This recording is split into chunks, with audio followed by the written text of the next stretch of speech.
John Ronson once famously tried to infiltrate a Bilderberg meeting in Portugal, and he joins us now live from New York. Should we be worried that the real rulers of the world are meeting in Watford at the moment, John Ronson?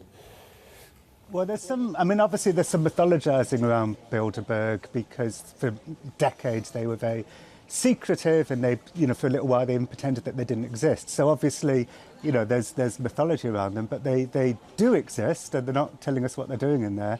So I think as with a lot of conspiracy theories, the conspiracy theorists have kind of spun it into something it isn't, but there's maybe a grain of oddness there. I mean, often with conspiracy theories, the theory is far more interesting than what is actually happening. But there are things like they seat the guests in alphabetical order and then reverse that each year. Little things like that do seem rather odd, don't they? Plus, there's the Chatham House rules thing going on, which means that if you can get your hands on the minutes, which I did one year, it doesn't say who said what.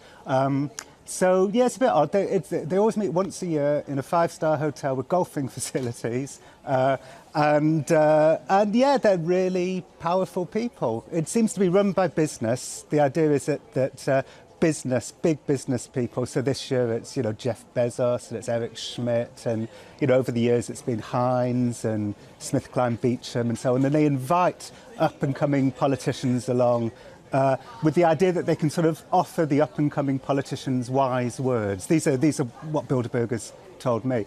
And they're globalist, and they sort of feel like they want to try and spot the next president or prime minister. So Tony Blair went, a few years before he was prime minister. Bill Clinton went. So they're good at headhunting. And yeah, they offer them wise words. I mean, but the British politicians, you've got people like Shirley Williams and Ken Clarke, seen somewhat on the sort of cuddly end of the political spectrum, and then Henry Kissinger at the other end. Well, they were set up for what seems to me to be kind of, relatively good reasons. It was set up in the early 50s as a way of sort of thwarting future Hitlers.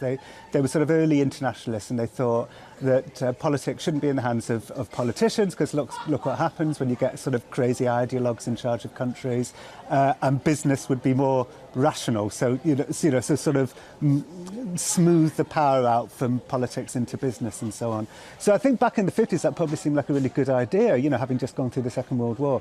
But yeah, you're right. It's funny that in the midst of this, you've got your Henry Kissingers and your David Rockefellers, who are members of every single private stroke secret society out there. It's kind of no wonder you've got yourself conspiracy theories.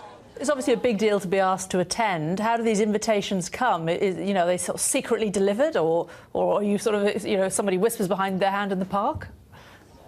Well, I've never been invited, so I don't quite know sort of how the invitations come. But it's interesting. Quite often, it's the man behind the man in front. That's the sort of person that they really love. So Vernon Jordan, who was Bill Clinton's Peter Mandelson, went. Peter Mandelson goes, and in fact, I think is going this year.